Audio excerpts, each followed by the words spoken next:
Welcome to Northeast Current. I'm Mike Toludo, Safety Press Officer at PennDot. And my name is James May, and I'm the Regional Press Director here at PennDot.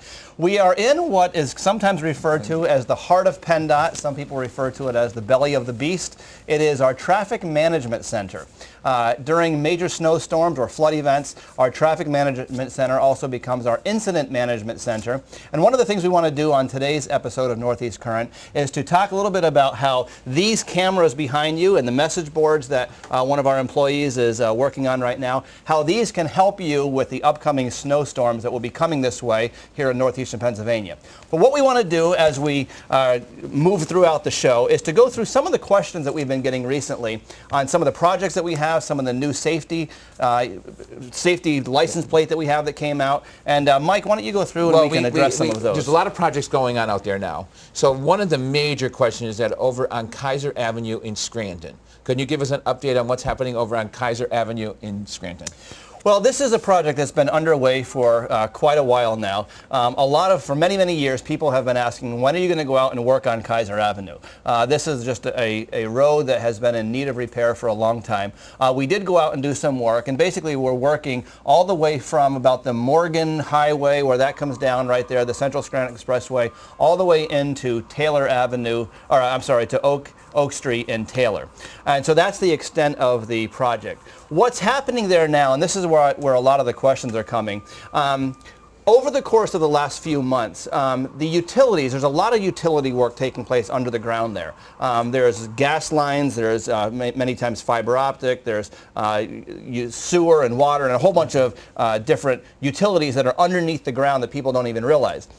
As the project has been underway, some of the utility companies have come to us and requested to expand the scope of their work. Many times some of the work has actually tripled from what it was originally planned, simply because once they get in there and get working, they realize that maybe this gas line that was put in 30, 40, 50 years ago is just not holding up. So the scope of work has tripled. Because of that, the amount of cuts going across the road and the amount of just chopping of the road has increased significantly.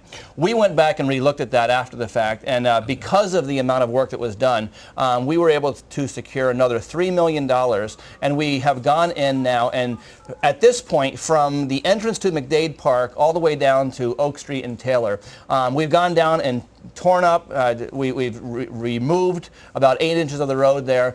We milled it out, took 8 inches out, and we're repaving that entire stretch. That portion of the work is going to be wrapping up here very soon, and then we'll continue some work throughout the winter, but then we'll really pick things up again in the spring. James, when are you looking to have that completed, and how much did that project cost? The entire cost there is about, originally it was about $10 million. Now it'll be up closer to probably about $13 million for the total. And we're looking at a completion of October 2015 timeframe for everything to be done. And that includes paving, line markers?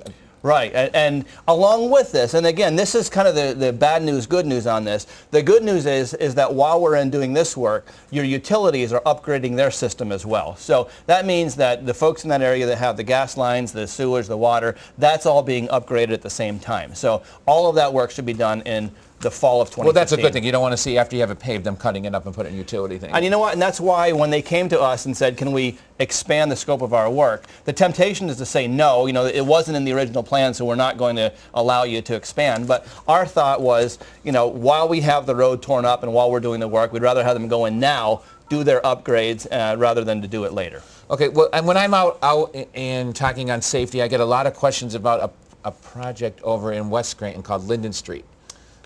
And a lot of people stop you because that keeps people from the Hyde Park section from going down to the downtown. It makes it a little complicated for them. Well, and you're a Scranton. I'm from West Side, so right. So people ask me all the time. That project should be wrapped up here within the next month. We're looking at the beginning of December. We should have the Linden Street Bridge open.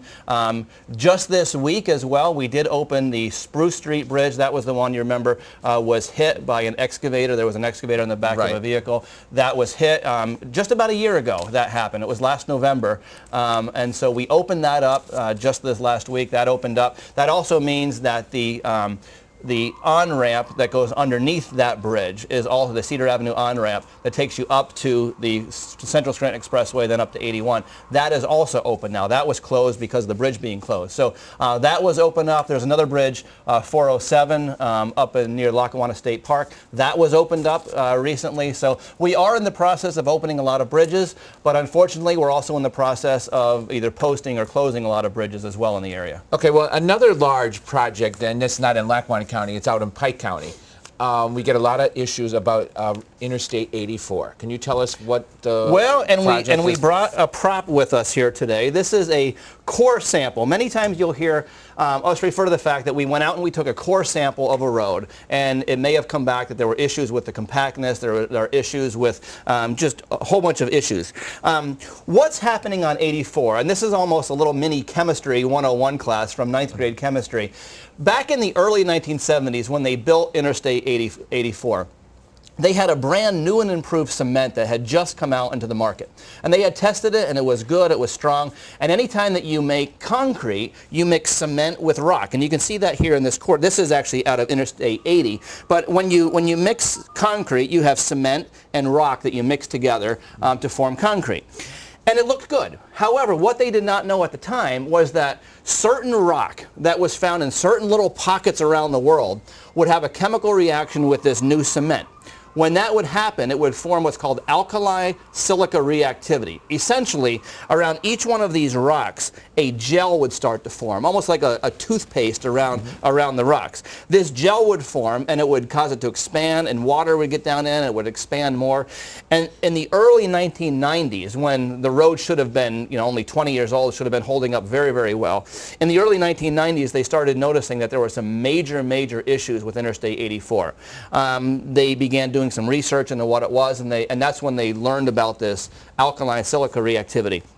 And again, it doesn't happen with all rocks. It's just a certain type of rock that's found in certain pockets, certain quarries around the world, causes this chemical reaction. And unfortunately for the folks who live in Pike County or anyone who travels Interstate 84, one of those quarries is out in Pike County. So that started happening on 84, and the entire road began disintegrating essentially from the bottom up. As moisture would get in there, it would begin disintegrating and falling apart.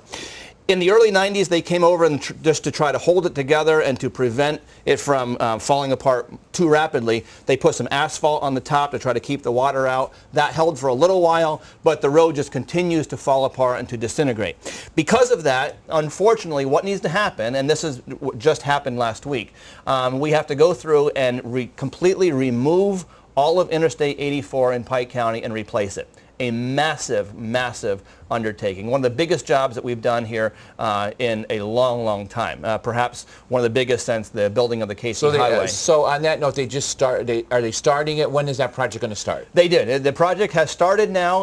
It's a $66.5 million job. Right now they're working from the exit 46, which is Milford, out to the New York line.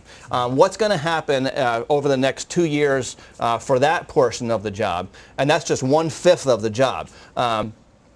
And so they did put down the temporary pavement. And so what they will then do is move all the traffic onto what is now the eastbound lane. It'll be single lane going toward New York State, single lane coming back while they do the repairs on the westbound lane. The crossover will take place in the spring, but between now and the spring, they're building these crossovers. They're doing some temporary paving. Just because the road out there is so rough, we don't want to put people on a road that's in those conditions. It's a massive project, $66.5 million job. We expect this portion to be done in April of 2016 is what we're looking at. And that is only the westbound, or is that the whole 84? East and west from exit 46 to the New York, so from Milford to the New York line. Okay. As we return, we're going to come back and talk about winter readiness for 2013-14 winter season. And we'll talk about why we are here in this and how these cameras can help you stay safe and possibly even avoid some backup areas here in the northeastern Pennsylvania area.